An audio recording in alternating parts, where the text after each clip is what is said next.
So, ilang months ka na naglo-low carb?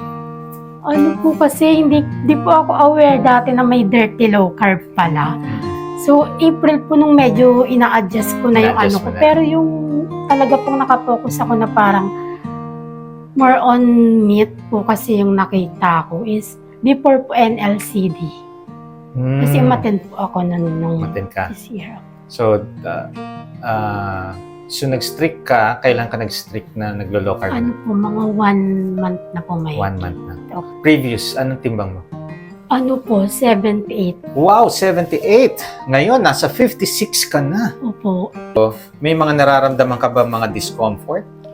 Actually, Dok, last month po. Mhm. Before pa po last month, may ano po ako sa chest ko, parang vibration po. Pero occasionally ko po siyang nararamdaman.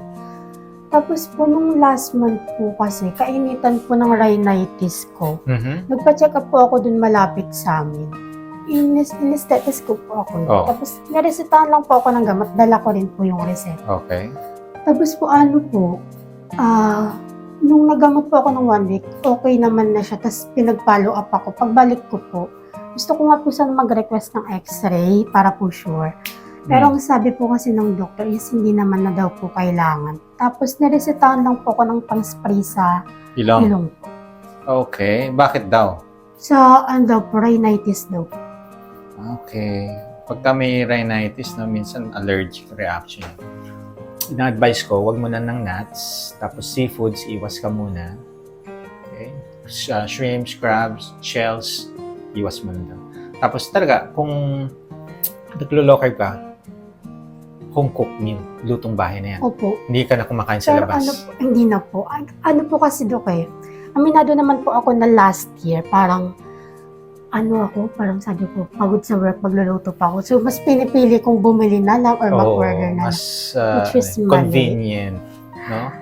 Sinasaktan ko pala yung sarili ko ng day ko, alam. Totoo. Convenience kasi yung mag-drive through o kaya dine in, kaya mag-uuwi ka na lang. So, mas convenient yun eh.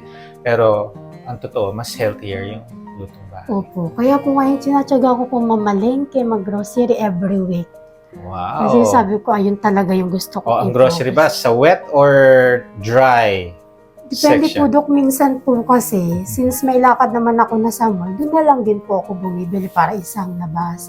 Okay, very good. So, mga lutong bahay, no? Opo. Salt and pepper, herbs and spices. Opo. Pero madalas po ako ngayon salt lang. Hindi po ako masyado nagpe-pepper. Okay, no worries naman yan. Tingin nga po yung mga laboratory niya. Okay, okay naman itong X. White blood cell. Medyo mababa. Nagpupuyat ka ba? Ngayon po, medyo napupuyat po ako kasi magkaiba po kami ng oras ng partner ko eh. Okay, ayusin mo yan. Okay? Kailangan kasi kumpleto tulog, bawal puyat. At magkakasakit pagka palaging puyat.